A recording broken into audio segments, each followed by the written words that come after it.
I'm Teresa Carraggio, and this is Third Paradigm. My topic today is the power dynamics of laughter. Under that dynamic, I'll show why he who laughs first loses, and why, although women find funny guys more attractive, men find women more attractive who laugh at their jokes, and women who are funny as a threat. I'll look at the difference between mean funny and meme funny, and ridicule and the clever put down. And then I'll look more at cultures and why cultures who take sex seriously, either in the direction of prohibition or in the direction of porn, are really about the enslavement and repression of women. And then I'll end by looking at why people who are very funny are often also a little bit broken.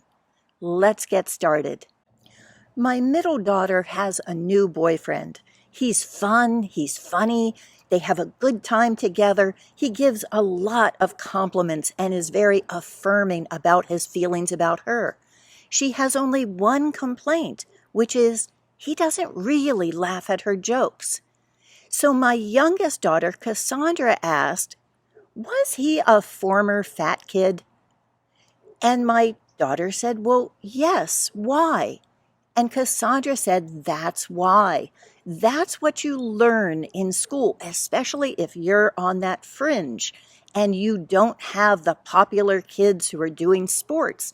You learn that withholding laughter is power, that the whole pyramid of who is cool and who is in things like the clever put down, which is the coin of the realm." Cassandra says this is particularly true for British guys, and her skinny British friend will never laugh at her jokes when the other guy friend is in the room. So there is a hierarchy. There are exceptions to this, and I think my middle daughter has zoned in on two, which is Irish and gay guys.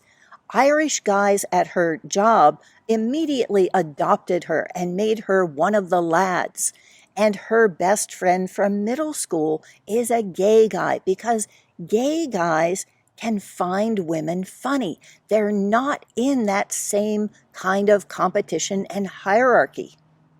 Another exception to this rule are boys who have been homeschooled, like the one that my oldest daughter married after dating him for 10 years. She has another friend that she met in high school who had been homeschooled, and she described him as being like a turtle without a shell. She asked what his favorite music was, and he said Mozart and Taylor Swift, and she said, "Do not ever say that sentence again. They will eat you alive." So with her now husband, she's had 10 years to train him in the art of the joke, in witty repartee. And sometimes he has caught on a little too much, where she has had to say, "Okay, buddy, that is a little bit too far." There is a fine line between when ribbing someone or the clever put down can turn into ridicule or mean funny. Cassandra is also my social media advisor, and when I started doing my vlog, she said, "You have to be careful to never lapse into being mean, even if there is somebody out there who really deserves it, and even if you have something really funny to say about it. Because once you start doing that, people in your audience will start doing that too, and sooner or later, that's going to turn on you." So I have really tried to follow that advice. Something that tempers ridicule is self-ridicule, and that can be endearing. But you need to be careful because if you are too close to that person, you can become part of that self and the brunt of that joke. There's a difference between mean funny and meme funny, because the meme is the thing that pulls the rug out from under your expectations. It has to have some shock value. There needs to be a surprise in it, something that is outrageous, something that makes you feel like, oh my God, I shouldn't be laughing at this, but I have to. And that's something that is not personal. It makes fun of behaviors, not of individuals. Someone talking about this recently was Glenn Greenwald, where he talked about how with his interviews, he tries to really engage and no longer do the kind of debate where you are out to utterly demolish the person. He says that's a talent of his. He was on the debate team, and of course, he's a lawyer, and that doing the clever put down that demolishes your opponent is something that was a skill of his. But at some point, he started feeling like he was just a trained monkey throwing shit at the other person. And that was what made him popular. I remember Jon Stewart saying the same thing, that he was never as well loved as when he was in that arena and people were loving it, that he was dishing it out. And that at one point he said, no, I'm not going to be a part of that anymore.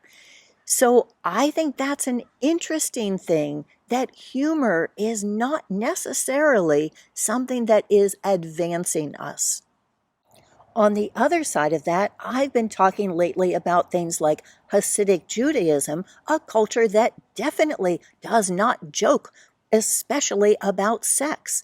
And what I've realized is that the stronger the prohibitions, the more that it is focused on the enslavement of women. Ratio Broadbornius, the king of memes, just did one that was very funny that had a woman in a hot tub reading the Talmud and looking shocked. He also did one that was OnlyFans, old ladies who can show you how to can your vegetables and sew your clothes and be sassy without giving a fuck.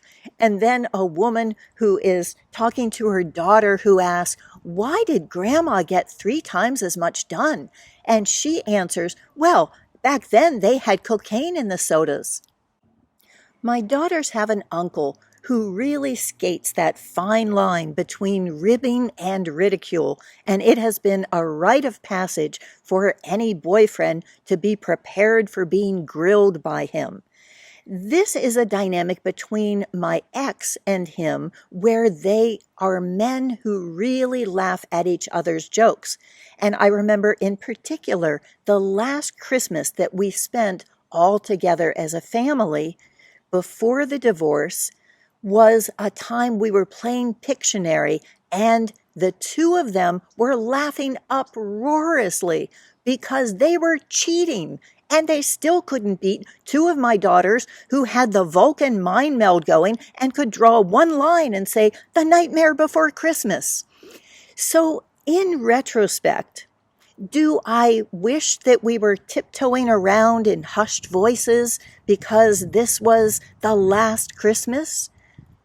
Well, there could have been a little more of that, but it was a good sign for the end of that era.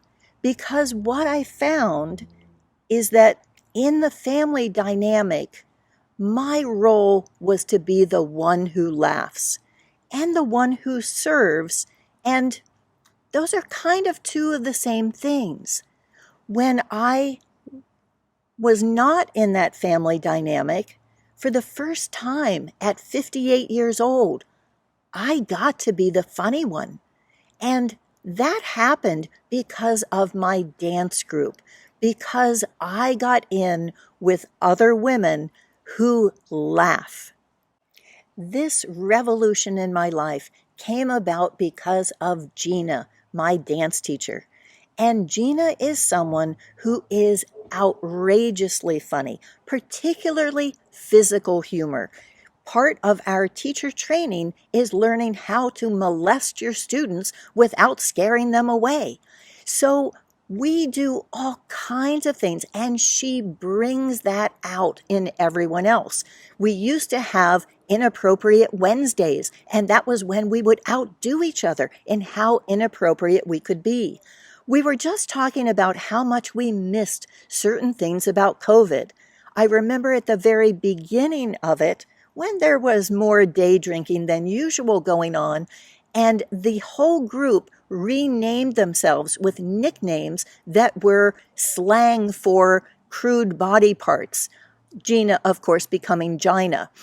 And as an aside, why is it that men have cute names for their body parts, like Dick and Willie, and women either have clinical names or ones that are the crudest of insults? As a mother of 3 daughters, we had to borrow from my husband's Croatian ancestors in order to come up with things like Pichka and Dupa, because there was nothing that we have that really suffices. And having daughters, I had between them 50 plus years of Halloween costumes that were in my closets, along with a lot of stuffed animals. So we would end up putting on things like the Muppets and have Gina be Animal playing the drums, or we would do Jane Fonda workouts. We would do things like the Weemawack song, The Lion Sleeps Tonight, and have little stuffed animals that were prancing through the scene. On the night that we had the lightning fires, when members of our group didn't know whether their homes were going to be there in the morning, they had evacuated. She did the Titanic, and we enacted that. She really goes to the edge of too far, and we love her for it. But not everyone loves her for it, because the virtue signaling Vice Squad Joy Police was out in full force during COVID. I remember the police kicking us out of dancing in the park based on someone who was complaining because we were having too much fun. Right before one of their Zoom classes, one of the members showed up and said, "I was just thinking on the way over, I don't know if this is culturally appropriate," and threw off the entire vibe. And I talked to that person about how I think that cultural appreciation and cultural appropriation are really very close. And especially if you're someone who's devoted your life to bringing the dances of the entire world and teaching them to people who want to learn them. And that particular person also works for a leading cooking magazine in which the foods of all different nations are represented. How boring would our cuisine be if we did not culturally appropriate? So I think the wet blanket syndrome, the cancel culture, is another form of asserting your superiority and authority. It's a power play that says, I'm the adult in the room and you're having too much fun.